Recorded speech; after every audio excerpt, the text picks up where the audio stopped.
I would like to publicly challenge to a debate any of our colleagues who do not support this resolution, Democrat or Republican, in your district.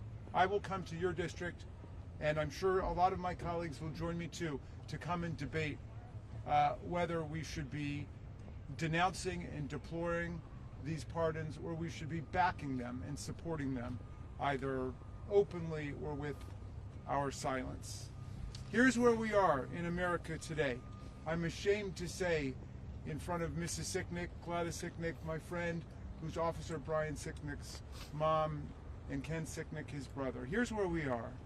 They pardon criminals for violently assaulting cops, and they fire FBI agents and prosecutors for doing their jobs.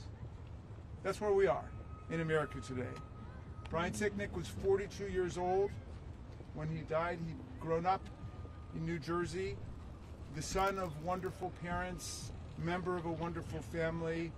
He was a good, strong cop who protected all of us, Democrats and Republicans, citizens who come to visit the Capitol, people who work here in the Capitol. And he was beaten up and sprayed in the face with bear spray and violently assaulted by Julian Cater and other insurrectionists who came to storm the Capitol at the behest of Donald Trump. Brian Sicknick died the next day after suffering 2 strokes at 42 years old.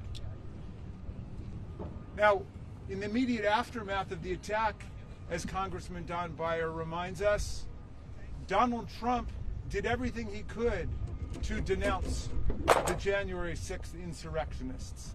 Like Mitch McConnell, like Mike Johnson, like Kevin McCarthy, they all denounced the violence. They said it was un-American. They said it was unpatriotic. They called it terrorism. They did that in the immediate aftermath because of the huge storm of public protest. But Donald Trump steadily began a process of trying to redefine the meaning of the events of January 6th, to whitewash the atrocities that took place that day, to cover up and to shroud in doubt the violent assaults that took place on the police officers, to make people believe that it wasn't Donald Trump's MAGA mob that attacked us, but that it was Antifa, or even more scandalously, the FBI itself. All of them lies. Donald Trump called the people who attacked us and chanted "Hang Mike Pence" and came to assassinate Nancy Pelosi patriots. They weren't patriots.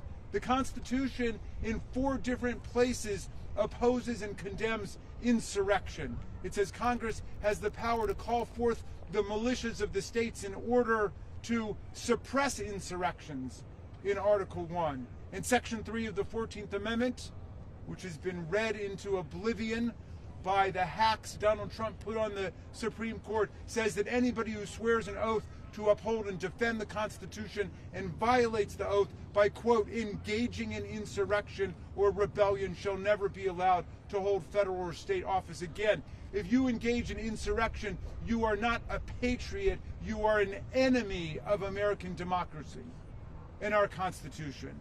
He called them hostages, a scandalous insult and offense to people who've actually been held hostage. A hostage is someone who's been illegally abducted by a terrorist or criminal group and held for a financial or political ransom.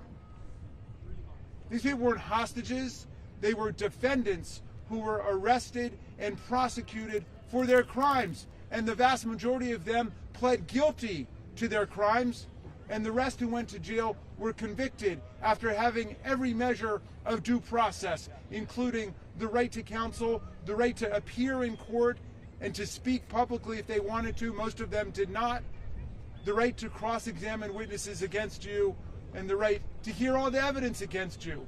What made them hostages? What made them political prisoners, as Donald Trump called them, likening them to Alexei Navalny, who was killed by Donald Trump's filthy compatriot, Vladimir Putin,